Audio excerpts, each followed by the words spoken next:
Alright, so I was asked to do a quick overview video of the plane that I used in my last video. So here is the airplane that I've been flying. This is actually from a buddy of mine, Ruben, who lives nearby in a town called Elk Grove near Sacramento. His company is called Sweepwings, and this is his Flinch. It was his mid-size wing, but now he's actually made some much larger wings. He also makes the Juggernaut, which is a fun wing that I've taken to about 100 miles an hour.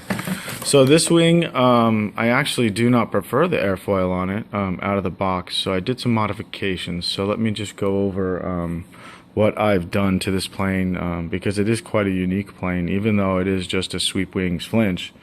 I've done a little bit of things to it to make it kind of special.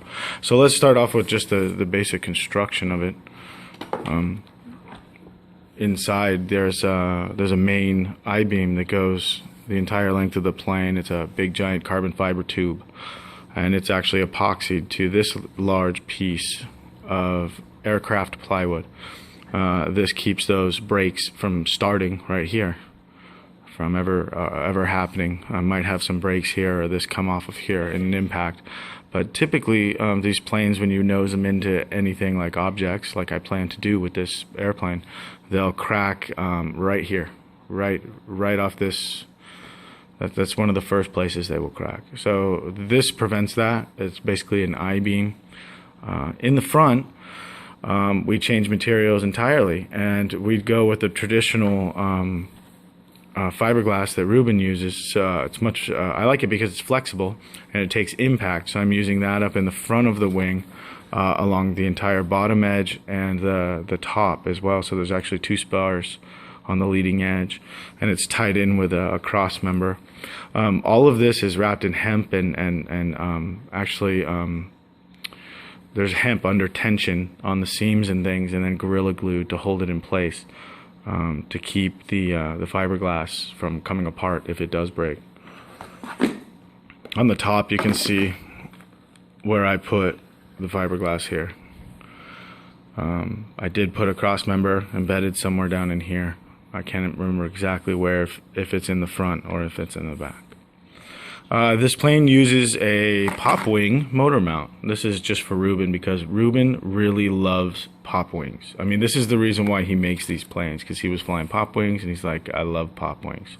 So I honored him and I installed a pop wing mount there, just epoxied it right down on that plywood, and it is solid. I really like it. That's a good design. I actually adjusted it for a while until I locked it down and found where I wanted my CG.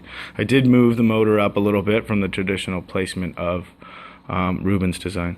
This is running a cheap RC timer motor, the BC 28266. It's 2200 kV. It's spinning a APC 6x4 prop and running a 30 amp ESC that I've got stripped down there. This plane flies perfect on that power system.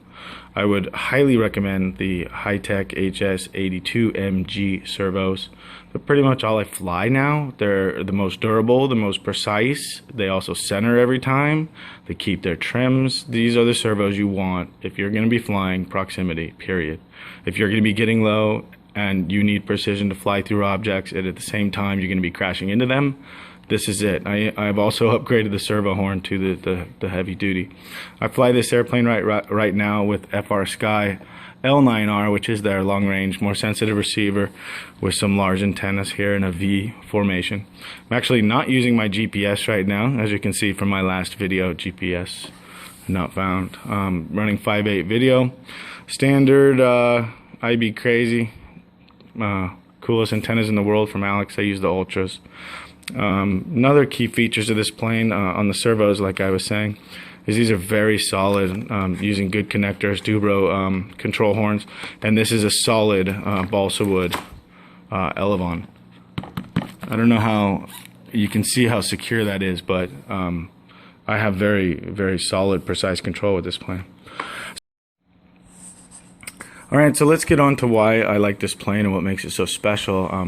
That's the construction and the durability of it. It's running any kind of camera you want. You just stick it on the front. It's got a 2200 milliamp battery. When you build it real durable like I did with a lot of weight in spars and glue and other things, you really can't afford a lot of room for a large battery. But you could build this airplane very lightweight, include a much larger battery with the same power system, and get a lot more flight time. This plane I designed for proximity, which is a very short flight time, typically 6 to 10 minutes, and they're usually real shaky and high adrenaline flights, so you don't really want to have a long flight time, and you're going to run into things. So with a small battery, you want it to be tough, short flight times.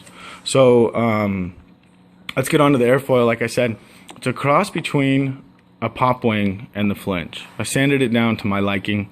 I wanted to not get it as thin as the pop wing, but I needed to start with something extremely thick with a heavy wing loading. I needed something that pushed the air out of the way, built up a lot of pressure because the winglets.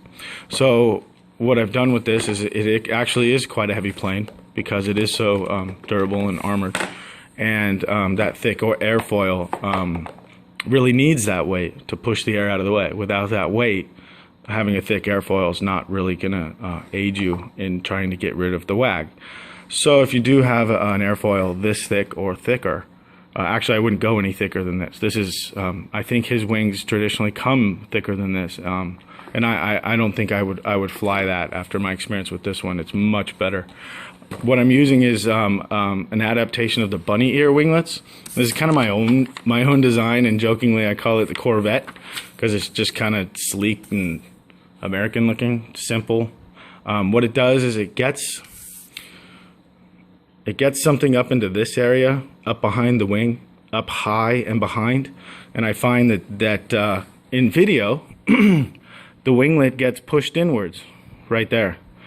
Most likely, and my guess, just intuitive thinking here, is that there's a vortex that comes off the wing and it's running into the outside of this winglet.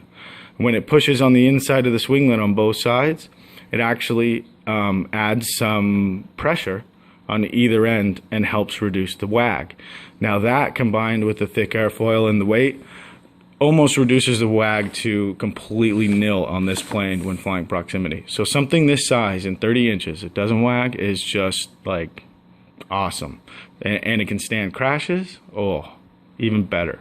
So I'd highly recommend this plane from Ruben and these modifications. If you could muster them. I am not going to make a build video. You got to figure this all out on your own. I use epoxy. I keep it I go slow, and I made sure everything was glued tight. This plane is already showing signs of wear from just making the last video. It's got a nice dent here from a metal girder on a building, and it does have some foam breaking down in here in the top where you have a lot of electronics. If I was to build this plane again, I would not include an OSD whatsoever. I would go with the FR Sky telemetry. I would have it read out my voltage and RSSI while I'm flying, because in a situation like this with a plane low and slow or at dark at nighttime, you don't want an OSD on the screen. It gets in the way, and you don't need it. It's just extra weight. And in a plane like this, reducing weight and keeping it simple and keeping it cheap and keeping it durable is what it's all about. So this plane's going to be getting a PZO 420, my favorite camera. This is an old ready-made. Got a hot glued on lens that I'm actually been trying to kill it, run it into something, but it's just not dying. So I'm just going to pull it off and put a PZO 420 on there. Fine-tune this plane a little bit more, maybe take the OST out, and we'll take it out for some serious proximity.